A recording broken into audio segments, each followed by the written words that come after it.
Bien, maintenant l'exercice 2, donc c'est toujours sur les fiches de cours, hein.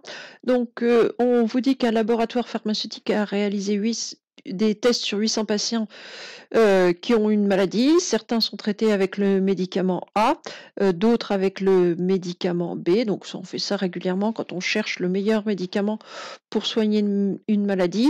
Donc, et puis il y a souvent un groupe témoin qui n'a rien du tout, ou ce qu'on appelle un placebo, qui pense avoir un des deux médicaments, mais qui au final n'a rien du tout. Donc ici, le médicament A, et puis on regarde combien il y en a qui ont guéri, qui n'ont pas guéri, le total. Donc, et puis le total sur chacune des catégories. Donc on prend au hasard un de ces 800 patients. Donc le tableau ici vous était donné, hein, il n'était pas demandé de le compléter. Le total global est bien de 800.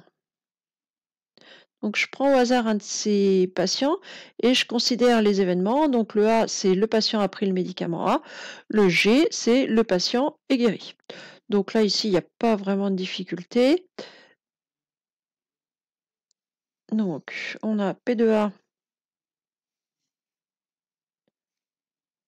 Combien j'en ai compris le médicament A sur le total? Ça va être 455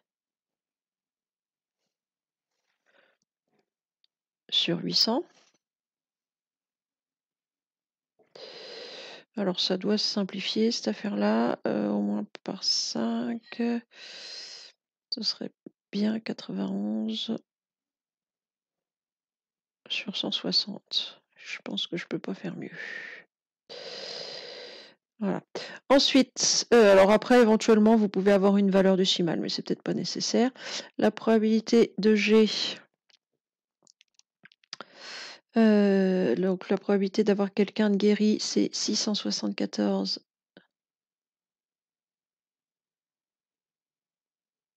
sur 800.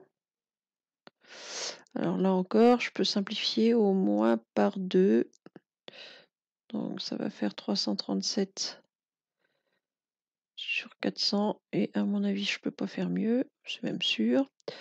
Alors, sauf à aller chercher un nombre décimal si vous voulez. Ici, c'est des nombres décimaux, hein. Ça va tomber juste. Il va y avoir pas mal de chiffres après la virgule ici. Ici aussi d'ailleurs, les deux. Ensuite, P de G inter A. Donc, il suffit juste de savoir à quoi correspond G inter A. Donc, G inter A, une intersection, c'est les deux à la fois. Donc, à la fois le patient est guéri et il a pris le médicament A. Donc, il est guéri et il a pris le médicament A. Ils sont 383 sur 800. Et enfin, donc ça ne doit pas se simplifier, non, c'est sûr que non même. Et enfin, P de G bar inter A.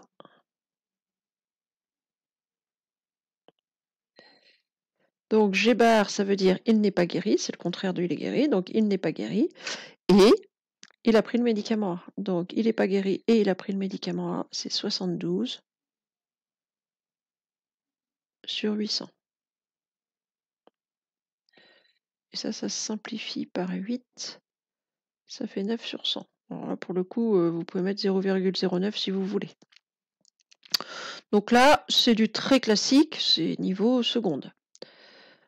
Oui, peut-être même troisième, même si on prend pas les notations. Ah oui, d'accord, il y avait un tableau en dessous. Bon, bah bravo. Ah bah, vous compléterez là si vous voulez. Donc, P de A, j'ai dit 91 sur 160. P de G, 337 sur 400.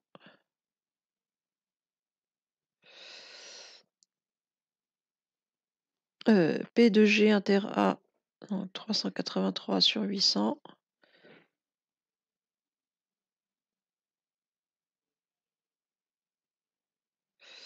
Et P de G bar inter A, c'était 9 sur 100, je crois.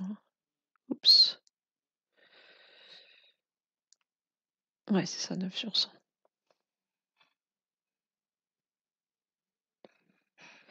On vous disait ensuite, on choisit maintenant un patient guéri, c'est-à-dire qu'on est en train de se mettre une condition, donc on va calculer sans doute une probabilité conditionnelle.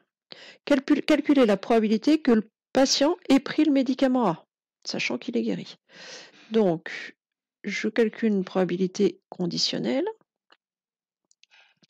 la probabilité que le patient ait pris le médicament A, donc la probabilité de A, sachant qu'il est guéri. Donc sachant G.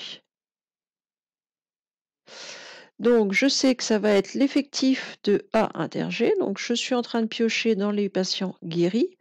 Donc ça va plus être sur 800, mais ça va être sur 674.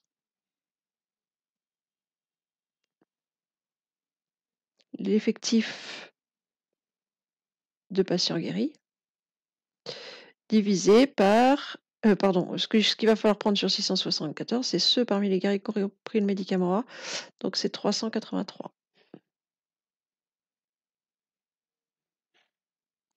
Alors peut-être que ça se simplifie ça, mais j'avoue que de tête, là, je sais pas. Vous regarderez à la calculatrice si on peut faire mieux que ça. Donc en tout cas, c'est parmi les guéris, 383 sur 674 ont pris le médicament A.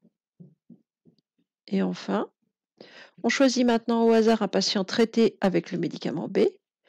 Quelle est la probabilité que le patient soit guéri? Donc d'abord, de quelle probabilité il s'agit? Donc là, je veux la probabilité que le patient soit guéri, donc P de G, sachant qu'il a pris le médicament B. Donc sachant qu'il n'a pas pris le médicament A. Donc c'est ici, sachant A bar. Donc je pioche parmi ceux qui ont pris le médicament B, donc parmi 345.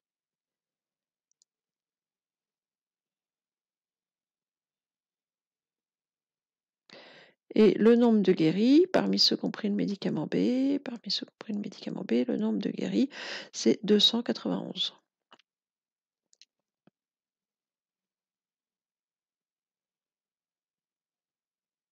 Voilà, et ça doit se simplifier par 3, ça serait bien 97 sur 115.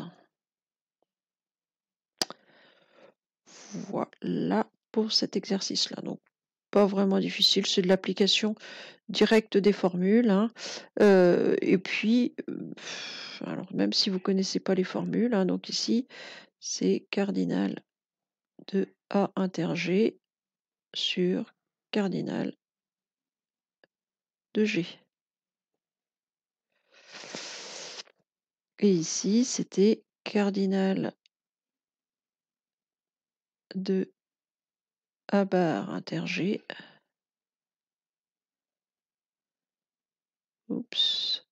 sur cardinal de A bar. Voilà, donc des choses pas forcément très très compliquées tout ça.